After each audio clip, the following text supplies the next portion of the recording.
Eva here, and as I do usually every season, I am bringing you my book haul for winter. Now, this winter is just gone, and with it is gone our freedom and it's gone our peace of mind, and it's a really difficult moment for everybody. So I thought maybe, going through the books that I acquired, which are not too many, but at the same time not as little as was my last haul, it would be a nice time to just spend our time. And then I'm really eager to read all of them, because these days I buy less books, but all the books that I am buying are really books that I'm really eager to get through.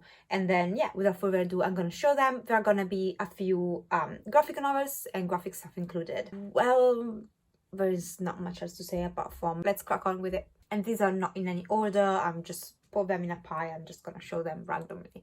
So I've got Going Postal by Terry Pratchett. As you know, I'm collecting all the series in this beautiful edition, which are the library editions. A few books in the series, and like 1.5, 3.5, and all the books like that are not yet put in this format, so I might wait for them. I might just acquire them in another format, but as of now, the main novels that are out, I'm gonna acquire them in this. So I don't remember which number this is, but it's around 37, 36 in the series, and I think the total are 42 or 40, so I'm almost there. But I have actually in these editions probably around 15 books, so I need to acquire them all. And then actually the only manga that I've got for these is Tommy by Junji Ito, and this is a bind up, I think, or not bind up, but it's like the hardcover collections. I'm going to show you some of the art. I've not had a chance to read this yet, so I'm looking forward to read these. And I am familiar with Ito work because I had read previously the Spirals one. I don't remember the name. I don't remember the exact title, but I did read something by him from the library. I enjoyed it. It was weird. And then this was on Amazon for a good price, and I decided to just collect them in this format if I can. Looking forward to reading this, which is a horror manga, and I'm not sure about the plot at all. So yeah, there's not much else I can say, but hopefully once I've read it, I can give you a better synopsis. Then a couple of things that I did mention already in my wrap up, I'll link up here and down below if you want to check it out. But one is The Subtle Art of Not Giving a Fuck by Mark Manson. These I originally listened to these on audio, and then I acquired a copy for myself because I'd like to give these to other people in my life and to reread these, and just, I love this book. It was a 5 stars, and this is a non-fiction, and it's about the author using his life experience and using other inspirational figures that taught him something about life and about what we should care about and what we should really not give a fuck about.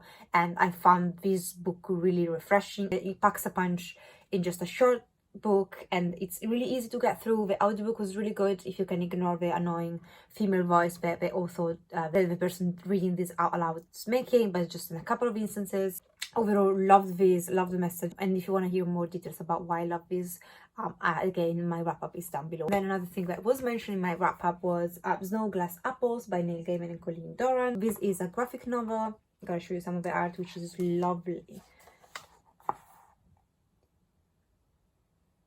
And it's a retelling with a twist of Snow White, and then it goes down a horrorish path, I'd say. So it's graphic, it's for adult only, there are sexual content in it. It's not too scary. I'd still classify this as a fantasy, but it's definitely on the dark side of fantasy. Then I got my hardcover cover for Rick and Morty volume 1, 2 and 3. I'm gonna show you the covers separately. These 3 are also all featured in my wrap-up because I binge read them. So we got volume 1, and then we got volume 2. Sorry about the reflection. And then we got volume 3, and the same guy who does the animation and the show on TV does this, so exactly the same art. I think I showed you something really bloody. Well, hopefully there are no kids watching, but yeah, let me show you something else. But yeah, same style, really like this. Again, my thoughts on these are my wrap-up. But also, apart from these ones that came in this sleeve, I also collected volume 5, 6 and 7. No, volume 4, 5 and 6, which are I don't remember, I think volume 4, which is this one, and then we got volume 5 or 6, I cannot find the exact number, and then we got volume 5 or 6 that are like this. I think I bought some of them used, but they're in really perfect conditions. So yeah, I need to read those other 3, and I am collecting them all because Rick and Morty is life, at least my life. And then other 2 graphic novels that I have actually to open up yet. I'm gonna use this excuse to do so. It's Fable, the deluxe edition, book 13. Let me open it up. I am collecting the deluxe edition for these. I have read up to here, so I just need to read this one, volume 14 and volume 15, and that's completed the series all over. And this is a really famous graphic novel which is basically based on the idea that all the fables we know about Snow White, Cinderella, the Beauty and the Beast, they all fled from their original land. This is a magical land. They fled to New York because of a war, and then they congregate in this neighborhood in New York, and they kind of live all together. And then in the first volumes, the people that had conquered their homeland are kind of like wanting now to progress and conquer them again in New York. Just to put it mildly, it's a really complicated story. There are like many storylines. They are like, so this is the usual art you find, but then you got a lot of bonus content with other artists, which I absolutely loved. And it's a really complex story. It's a high fantasy, I'd say, urban fantasy. And because I loved the fables when I was little, I absolutely love the series. I'm really sad to see this ending. And then I love the deluxe editions because they come with beautiful art covers. So I got volume 14, no, 13. And then I got also volume 14, which is this one. And then again, I just need another one and I'll be done with the whole series. So I'm kind of treasuring them because I know they're the last 3 volumes and then no more. So yeah, I'm sad, but this is a series that for sure I will reread in the past. I will reread in the past, really? I wonder how the fuck that would be possible, but I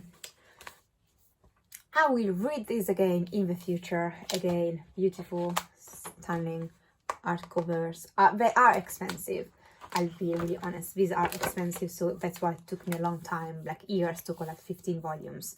But again, really, really worth it. It's almost over. But yeah, Fables. Bill Willingham is the main author of these. I don't think he does illustrations, but then you got a bunch of authors. And to be honest, I like the art, but some bonus artists I liked even more. And yeah, they are stunning, some of the volumes. I don't know if there's any in this too.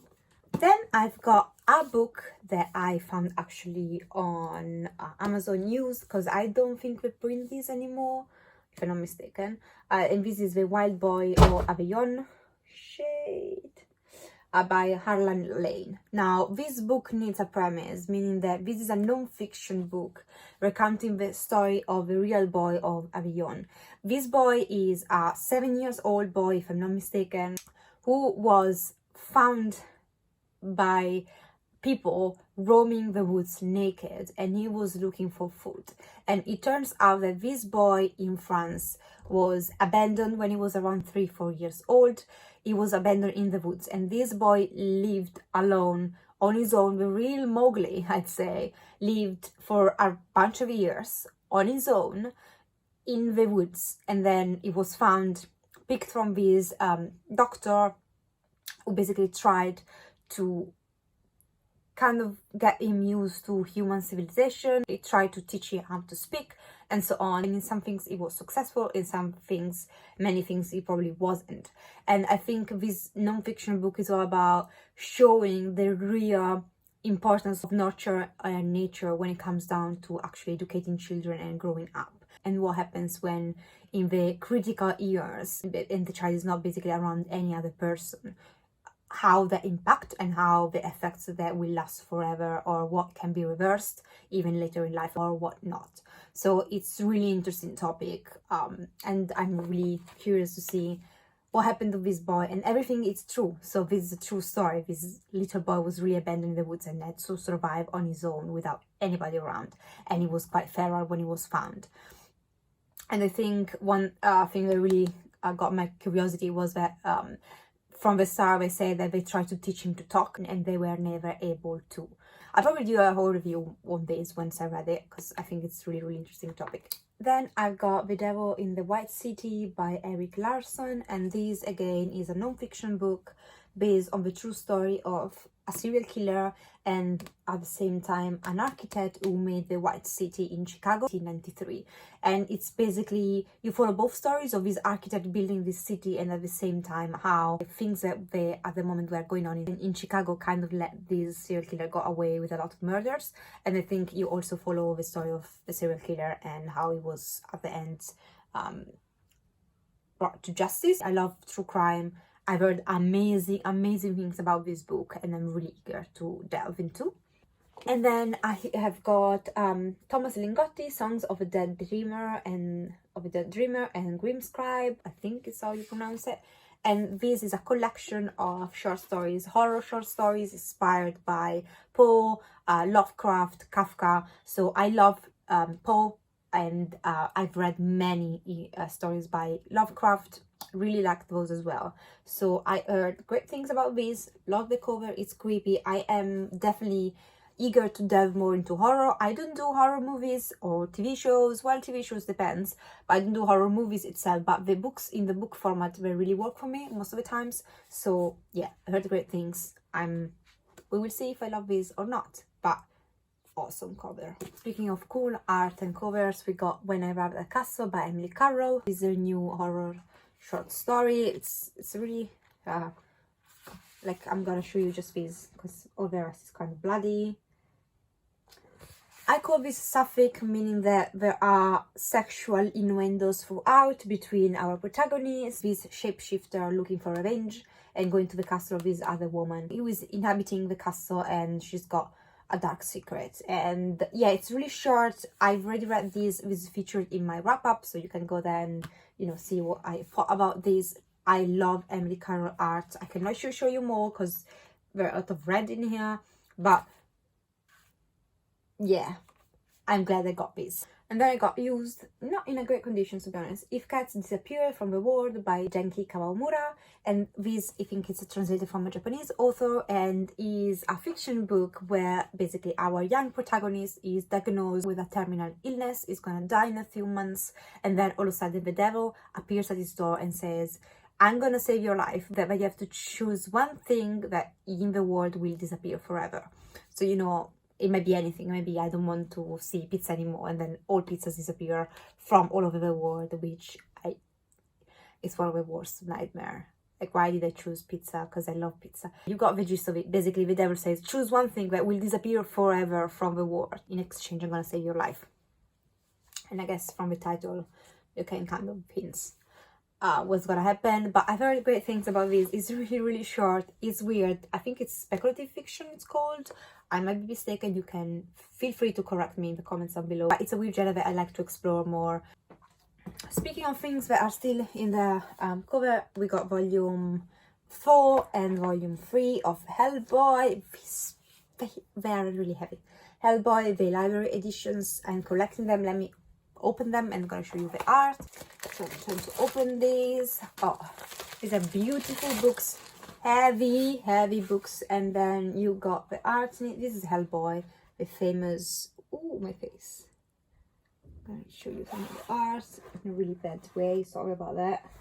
But anyway, these are the collector edition of Hellboy.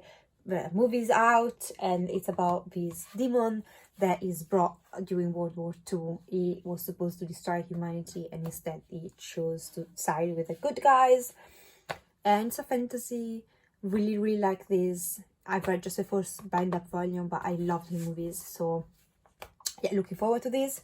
But these editions are also really delicate, meaning that they get dirty so quick, so I always keep them up on my bookshelf so they can get just dust, but no one is gonna touch them ever.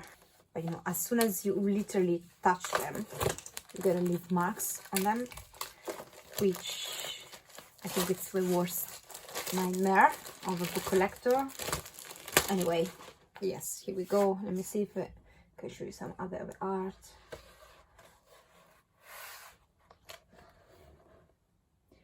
So I'll be really honest, the art works just for this. Like, I do not like this kind of art in any other of my comics, but because I love Hellboy so much, I don't mind. But yeah, they are beautiful, huge. Like, they're kind of coffee books, size-wise. Don't mind. Just it's my precious, so I need to be really, really careful. And some of the editions got black pages in it. So like half of the book is black pages, which I absolutely love. These 2 volumes they don't, but the other volumes had like half of the books were black pages, which, but you cannot touch them. You literally have to like use gloves to move the pages, otherwise just all the fingertips stays on it. The Silence of the Girls by Pat Barker takes place during the Trojan War. But in this case, we don't follow Helen, we follow Briseis. Briseis, how do you pronounce that in English? I know in Italian it's Briseide, but I don't know. Briseis basically is the woman that gets kidnapped and given to Achilles just to serve as his pet slave. And I think that's her story, and I don't know anything about this, but I've heard great things. I love the cover, and I absolutely love Greek mythology. It's like Greek mythology is one of my buzzwords, so every time there's a retelling or something, I am gonna get my hands on it. And you know, beautiful cover is just a good excuse to do so. And then I got The Little Demon by Fyodor Sologub. Now, there's no synopsis in this, zero, not inside. I've never seen something like this. I think this is a Russian classic with a kind of horror-ish twist to it. I think it's kind of mad. It's a mad, crazy story. And I saw this on BookTube somewhere, and there was a totally different cover. I think it was a Penguin classic. And I don't know why on Amazon it's just like this, but I checked the author. It's him. I think this looks like self-published, but it's weird. I'm gonna give it a try and see if it's actually the proper thing, but I think so. I just think they chose these editions to do it, and I'm gonna let you know what this is about, because I don't know about that. This should be really crazy. And then I got Angela Carter with an introduction by Helen Simpson, and this is The Bloody Chamber, and this is basically short stories recounting our famous fables. As you can see, I got on a theme here. I love fables, but anyway, these are kind of horror-ish retelling of our favorite fables. I think along, like, I don't know if I resemble the Grimm original fairy tales or not. I will see. It's really short. I'm kind of worried about that because I don't tend to like too short stuff, but maybe in this case they work. Who knows? We will see. And then I got Roadside Picnic by Arkady and Boris Strugatsky. And this is a sci-fi. It was considered, I think, a classic sci-fi. And it's about this man who is kind of a collector of these things that are left in this area called the Zone, and there are things left from like an alien civilization, and I think it's kind of illegal to go there and collect these things, and he sells those things to a black market. At one point he takes his daughter with one of his trips, and like his daughter starts to mutating, so he has to go back in the Zone to kind of save her. I don't know, I've heard that this is weird and kind of awesome. There was a cover I wished I could get, but it was so expensive, and I'm not generally a fan of sci-fi. Like, I've read really little in the genre. All the science terms kind of get on my head, and just I don't love sci-fi usually, but for what this sounds, it sounds like something I might actually enjoy. But it was not enough for me to justify spending all that money on a book I might not like. So this is, who knows if I love this, who knows if I don't. I guess we'll find out together. Then I got Middlesex by Jeffrey Eugenides. Eugenides, yes. And this is a literary fiction. I think you explore the life of his family. I don't know anything else. I know he wrote The Virgin Suicide, which is really controversial book. Some people loved it, some people hated it. But even people that hated him before, they've recommended these. I found this for really cheap. It's a used copy, so let's see if I will like it or not. And I think the base is that a boy is predicted to be born, and instead a girl comes. Maybe it's about a trans character. I don't know. I literally don't know anything about this book, but hopefully I enjoyed it, and because it's a chunky one, so I will have probably a good time. I mean, I hope I will have a good time. Then I got a little book that I've not heard before, but it's called Sex, Drugs and Tales of Wonder by Janko Zvenskov. And I think I found this on Amazon, and I was looking at a collection of short stories. This is based on 1001 Night, and it's a collection of stories that range from dark fantasy to sci-fi, and I think they're just weird stories. With you got some small black and white design in it. I don't know what this is about. It's really short. I'm eager to see if I love something like this. There are so many books of the genre that I might actually want to explore. So this is just a taster, I think, to see if something like this, because usually I don't read short stories, might actually work for me or not. And then I got Karin Slaughter, Pretty Girls. For what I've read and heard, really crude thriller. I mean, that this is really violent and is really dark thriller, which yes, perfect, sign me up. I love books like The Devil of Nanking. I don't think this is necessarily because on that side of that horrorish, that brutal, but I heard this is pretty brutal. And it's about this girl, her sister goes missing, then years passes, another girl starts going missing, and she kind of finds a lot of links between her sister's disappearance and the new girls that are going missing. And I think there is also like a lot to discover about what happened to her sister to begin with. And I heard, again, brutal, but so fascinating, and exactly that's what I want to sign up for. So wish me luck. Then we got another one in the Discworld series. This is, I think, Monstrous Regiment, and yes, I don't remember which number is, but again, it's 30 something. And I really like these editions. I like it because each one's got a different colors and different like cover and theme, but it's all reminding of each other. So yeah, I think I got a zombies in here. Well, got here as well. But yeah, I don't know if it's the Industrial Revolution sub-series. I will let you know, but I love just the aesthetic of these books. And since I'm on theme of Discworld, I will show you the last book that I acquired in these 3 months, which was The Last Hero.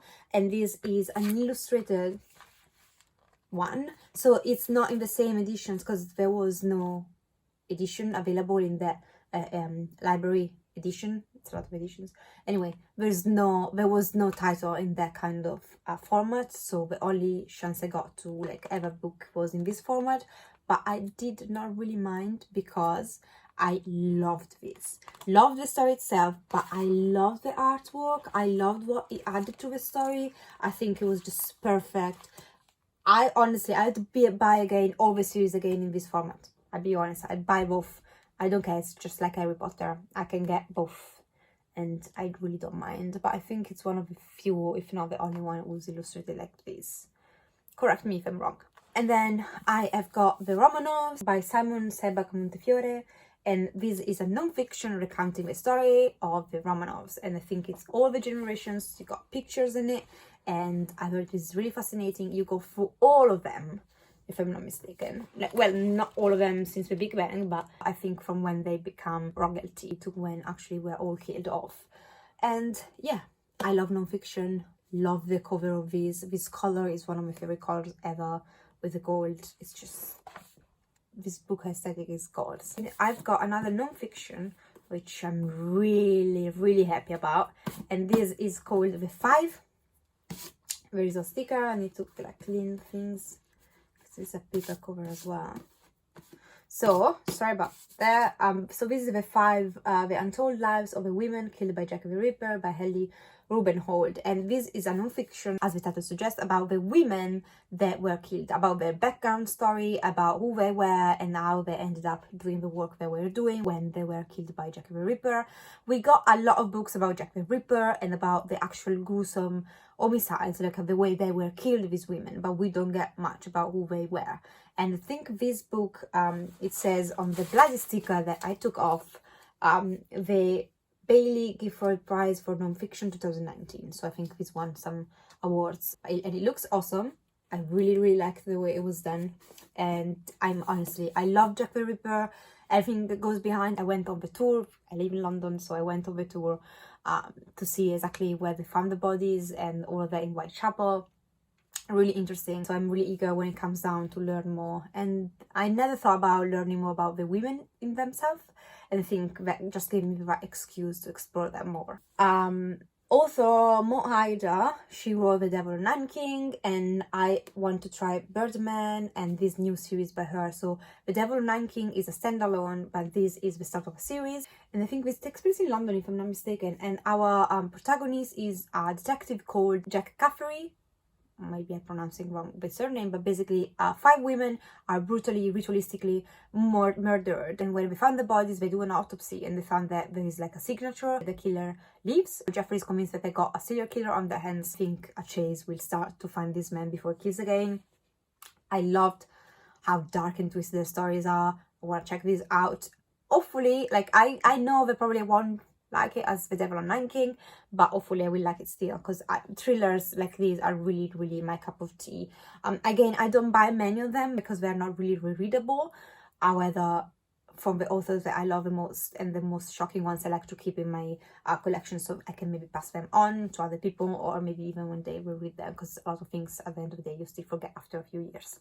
The last 3 things I'm gonna show you are Dark Dawn by Jake Kristoff, which is book number 3 in the Nevernight series, and I got the UK cover, but I did want the US cover as well, because I absolutely love how Mia looks in this. This is a high fantasy. Really like the series, and you follow Mia Corvere. She has seen her parents brutally murdered when she was little. So the people that took power have killed her parents in order to do so, and she goes to this school for assassins. She wants her revenge, and the cool thing in the first book specifically is that you follow Mia throughout assassin school. You follow the lessons, and I really like that aspect. This is adult fantasy.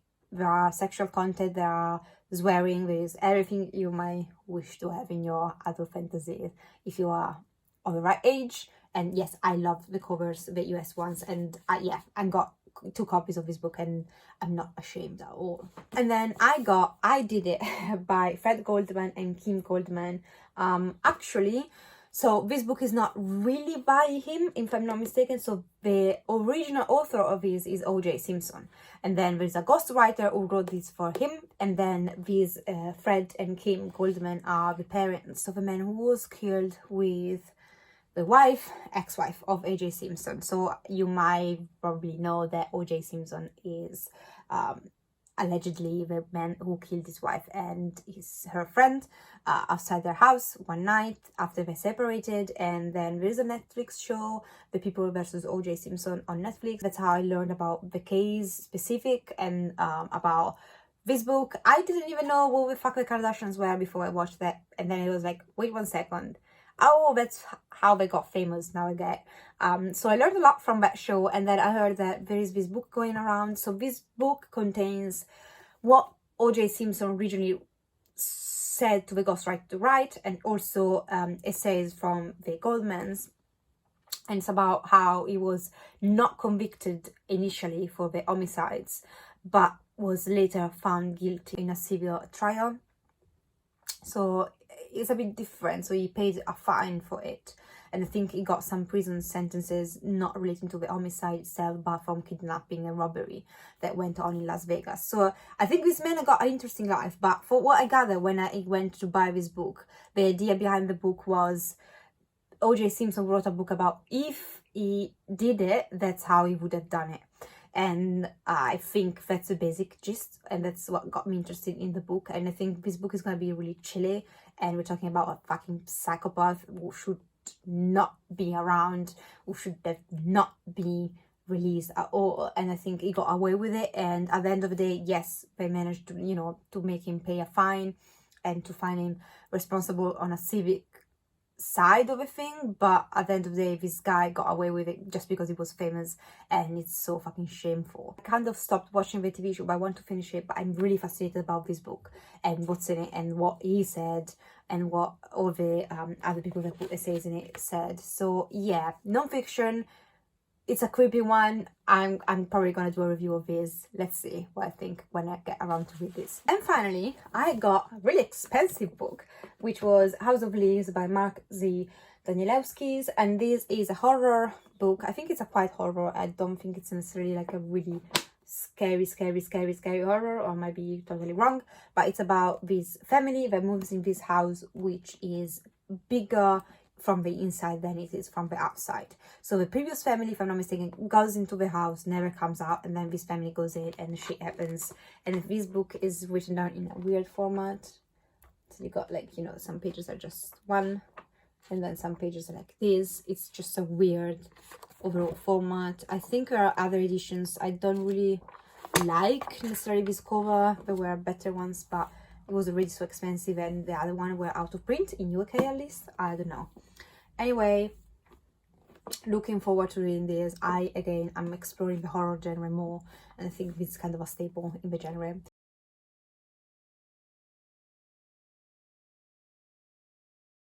So this one, I know what it is, because it's a pre-order. Probably you'll see this in hundreds of other videos, but yes. So we got the new book by Sarah J Maas. I pre-ordered this from a year ago, and looks awesome. Don't know when it came out, so I don't know if it's like in time or not. Whether I love this in pages. This is the UK edition, I guess, and it's just red. Looks really cool. Love it. And ooh, we got these ones. So yeah, it's another chunk of a book. It's the start of a new series, fantasy series, adult series. So this is the first time that she delves into the adult genre. However, I would say that the Kingdom of Ashes and also her Wings, Fury, that trilogy was new adult, at least new adult. So yeah, this actually, I think, officially adult, so she can probably put more sexy scenes without people frowning, I guess. And I just know that this is kind of a fantasy / urban fantasy. It takes place in a world which is modern, but you got creatures in it. And then our protagonist, Bryn, if I'm not mistaken, basically a bunch of her friends gets murdered, and then the killer is captured, brought to prison, and a couple of years later the murders, the same MO starts again, and basically Bryn, she has to investigate. Don't ask me why. She's the one picked to investigate why there is a killer behind bars, but murder's still happening. So there is this angel hunter who basically is assigned to check that Bryn follows the investigation, and she goes through with it, and then he's kind of broody and probably is gonna be like hate to love. I don't know, no idea. I also noticed with Sarah J Maas that the first love interest is not necessarily what we end up with in the end. Like, it's not the final love interest, so I will probably try to not get too attached to this guy, because I know that most likely if she keeps Sarah J Maas her MO, this guy is gonna turn out as a piece of shit, and he's gonna probably destroy him, and things are not gonna go well for the couple. But I don't know anything. I'm not spoiling because I have not read these, so I don't know what's going on. I just have a hunch that she usually does that. So let's see. Love this. Probably I should put the cover back. And this one will come a little bit more of a surprise, meaning that I bought some books for my birthday. However, I will know which one this is. This is a non-fiction book, and I'm really looking forward to reading this. This is a bit of a stretch, The Diaries of a Prisoner by Chris Atkins. So this is a non-fiction and is the recounting of the author who spent time in prison, and basically it's just about his experience and how the prison system works. And I'm really curious about this topic. You might know, you might not know, but my major is forensic psychology. I might end up working in a prison or something similar to that. So that's a topic that really interests me. And plus, I think it's really interesting for everybody to know what's going on behind bars, I mean, the daily life. And I think this was like a bestseller at one point or something. And he's detained in HMP Wandsworth. So this is in England, and it's considered one of the most dysfunctional prisons in all Europe. So I'm really curious to see what's going on. And yeah, I will let you know once I've read these. It's a short one, shouldn't take too much. I'm really eager to get to this one. That was it. Thank you for watching. If you have any suggestions for what I should buy in the summer, well, if I can, I will try to buy more books. And yes, hopefully I can get some new books. But I'm kind of reaching out from like really popular YA books to explore more genres and more less famous around booktube books, but yet books that really interest me on a queer topic, or books that I got praises but are a little bit underrated. So I'm always eager to get your suggestions, so leave them in the comments down below. If you're new, I'd love for you to subscribe, so hit the button down below. I'll see you next time. Enjoy your night, day, depending on where you are. Ciao.